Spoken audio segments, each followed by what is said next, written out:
Hello everybody, today is still Friday the 20th of June and I am going to bake something. And always when I lie down I have the best speeches and everything, and when I start doing this then they're gone.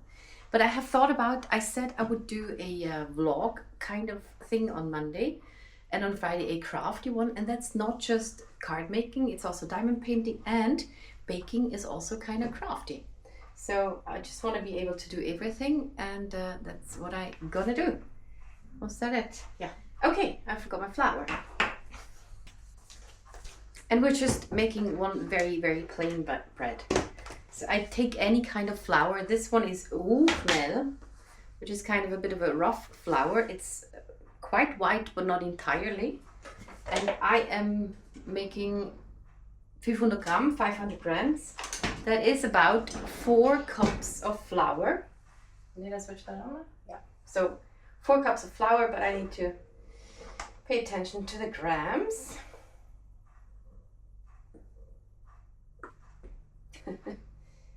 $4.99 and 500. Okay.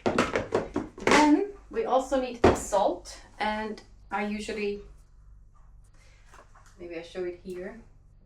I think about this much, which might be a tablespoon. It needs a little salt, which otherwise it's not so good. And then mix it. Then I add some oil. This is just rapsöl, vegetable oil, something. And I just put it in a bit. That might be 1 or 2 tablespoons, and this is for the flexibility of the dough, so it gets more elastic. And then I have here 1 fresh yeast, which will be for 1 kilo, which will be the double amount of flour we have now, or 2 dried yeast is the same as 1 fresh yeast. But I started to take double the amount for half the flour. Now just 1 more, and I should use those.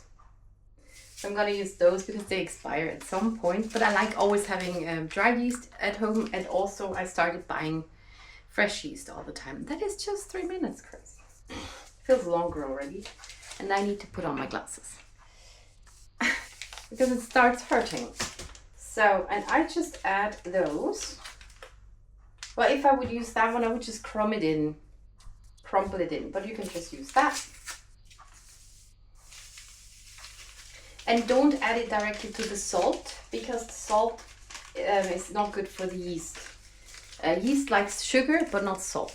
So it breaks it, makes it kaput. Okay, that's all of those ingredients. Now the only thing missing is water. And I'm mixing this too now. And then I take 3 deciliters of water, warmish water, and that is a cup and a bit. A cup and a quarter cup. 1 1/4 cup of water. So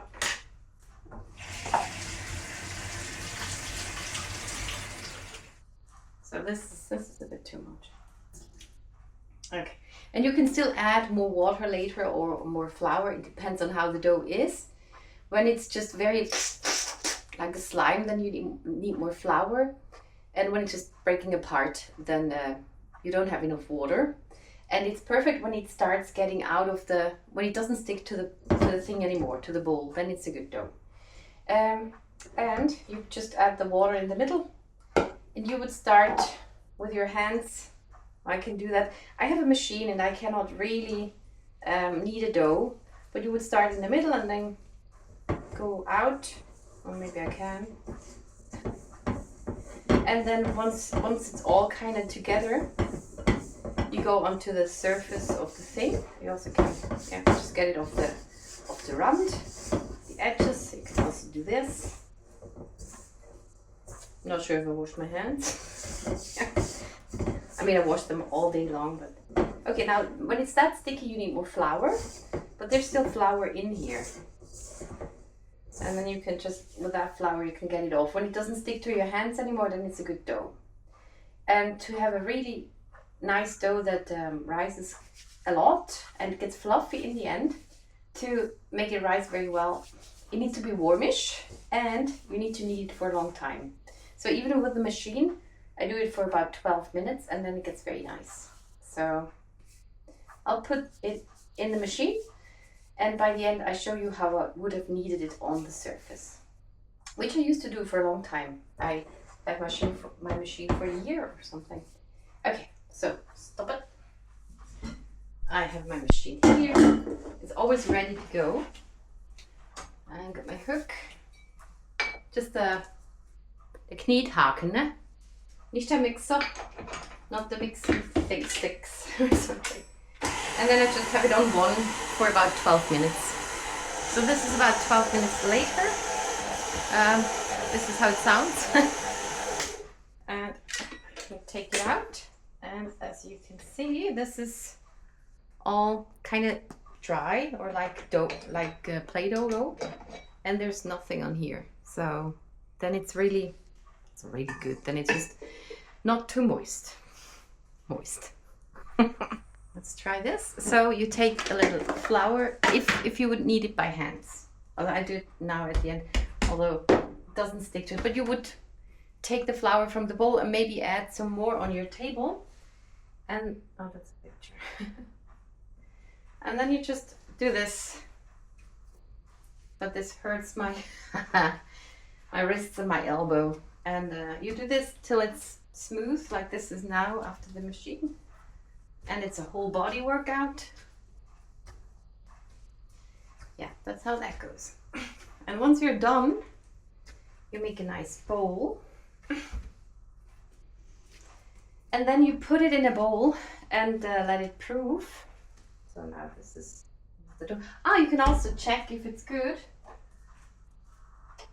If you want to know that you have kneaded enough, you will cut it open.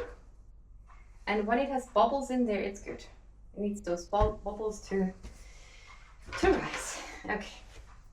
And I do have a proving bowl, which has a lid, but you can just put it in a bowl. It's a bit low now. The important thing is it's not too small and high, but wide. Because when this dough proofs and touches the edges of the bowl, it doesn't proof anymore. So it needs to be wider, not so high. And I just put the lid on it. But you would, now I don't see it anymore. The picture goes away. That's a bit annoying.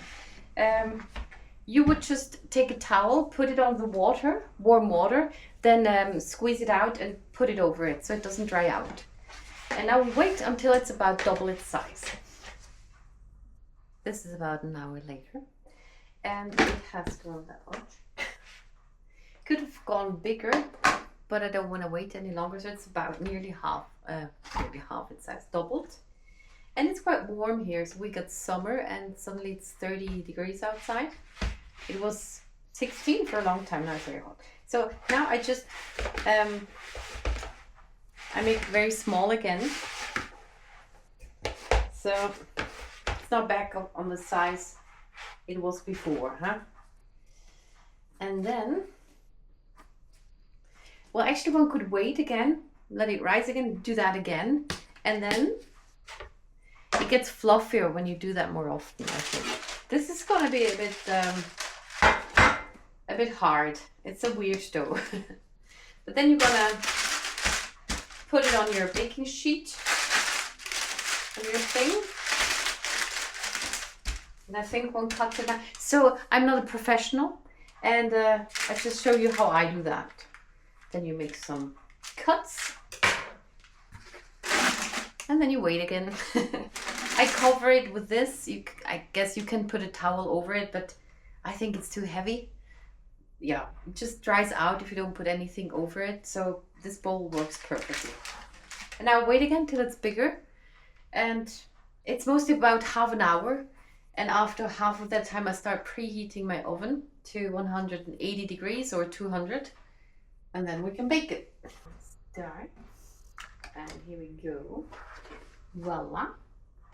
And the oven is now preheated. And I put it a bit further down. Oh, it's nearly in the middle.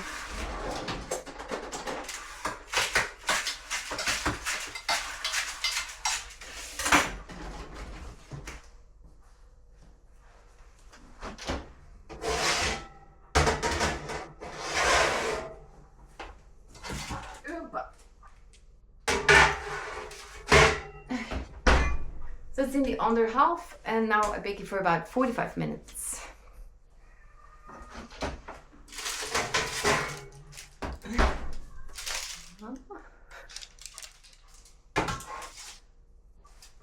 Okay. Color.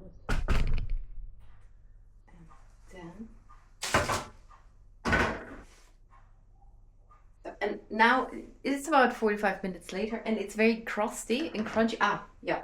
If you're not sure if your bread is okay, you turn it around, you knock on it. If you want to say hello, it's good. If it sounds like dumpf, yeah, then it's good.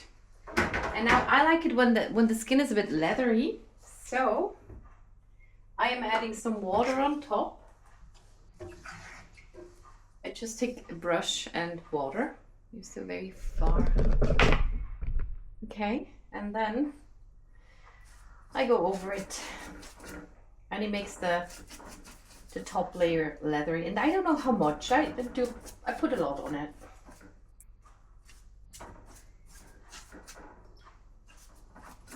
And you need to do that right away, so the water evaporates, and then you get a leathery skin on your bread. And this is very hard. Okay. Also gives it a shine. And when I bake something with butter thing, I put milk on top. Get around. Huh?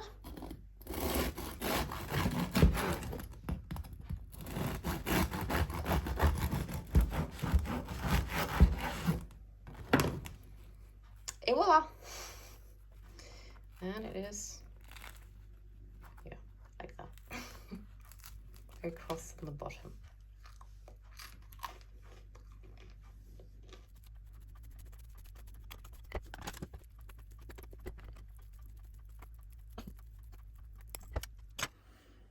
And now I have it with jam. Gonna fall apart the anhang. It's enough salt. And I thank you very much for watching, and see you in the next one.